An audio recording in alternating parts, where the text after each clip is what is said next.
Hello, I'm Steve. I've been showing you some of the Star Trek action figures that I'm putting up for sale on eBay.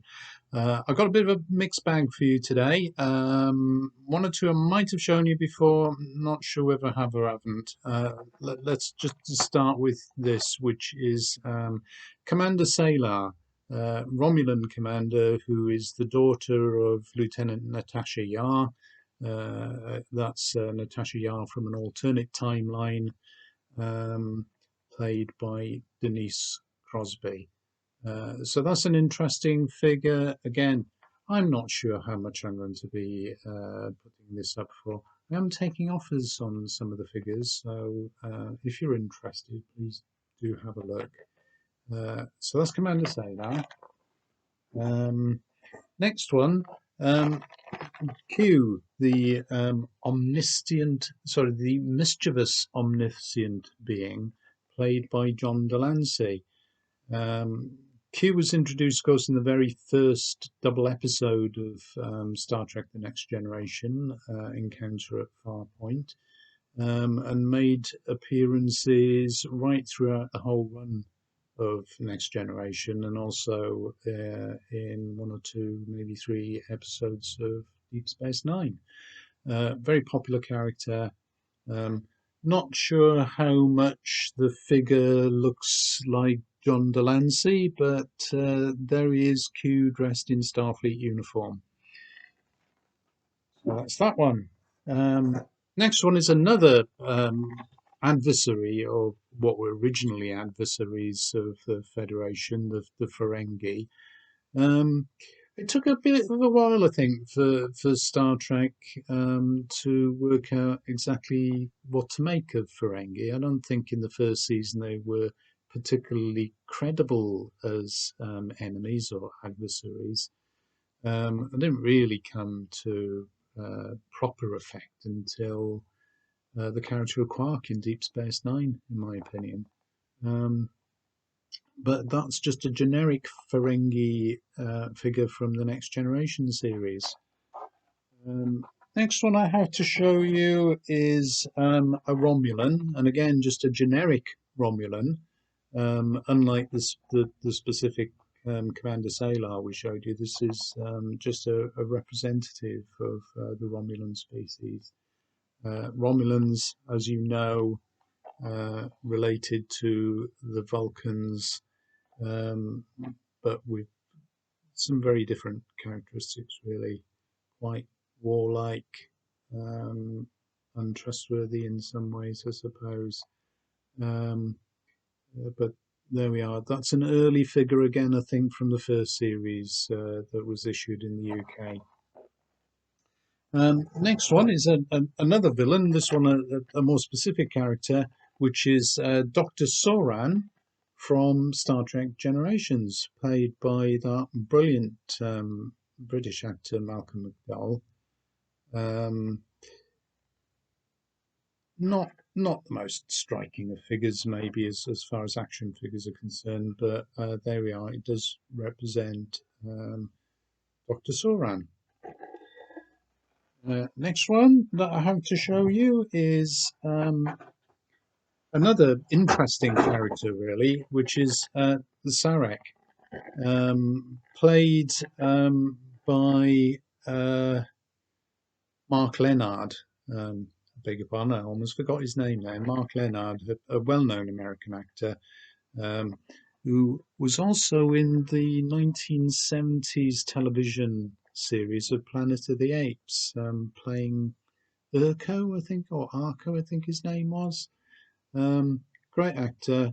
Uh, Appeared in Journey to Babel, of course, in the original series, in one or two of the Star Trek original series movies, and then made a very interesting return to Next Generation, um, as an elderly and ill Sarek. So that is an interesting figure. I like that one. Next one that I'm going to show you is this Dr. Noonien Sun. who invented, made, created Lieutenant Commander Data, played by Brent Spiner, both characters played by Brent Spiner, and he keeps popping up. He was a descendant of his was played by Brent Spiner in the recent Picard series. So again, another interesting figure. Not sure how prevalent this is, how many of them there are about, but that one I will definitely again be putting up for sale on eBay. Next one is this character is the Nausicaan. Again, this is quite an aggressive figure, and this is the guy who almost killed Captain Picard when he stabbed him through the chest, and Picard then had to have an artificial heart installed. So again, that's an interesting character. The last two that I have to show you are a couple of characters that we're all familiar with from the original series, but in slightly different guises from that.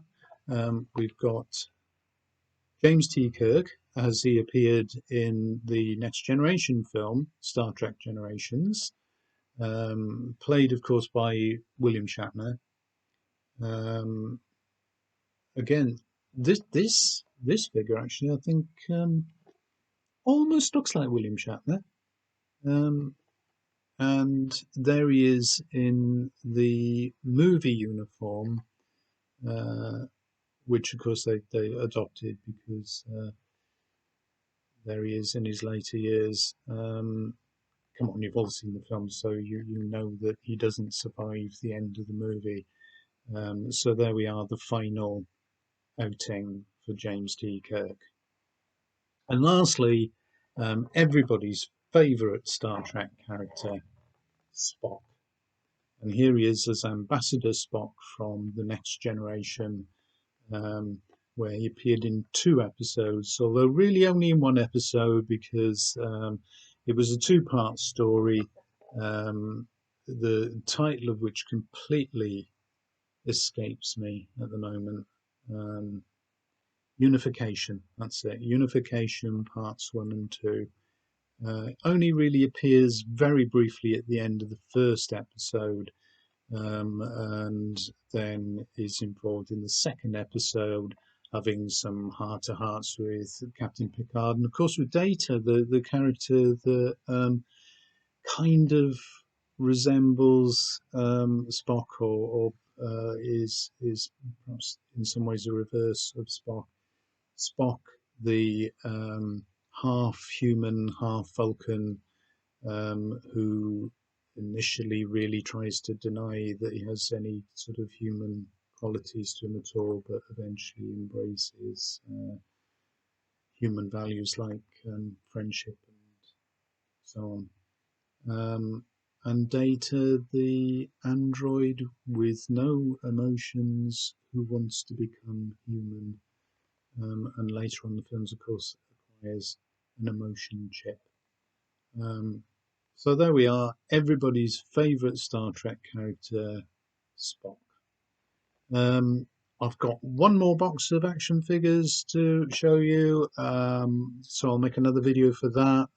You'll all be completely fed up with it by then, but if you're not, please subscribe to my channel, please hit the notification button, and hopefully I'll see you again. Bye for now.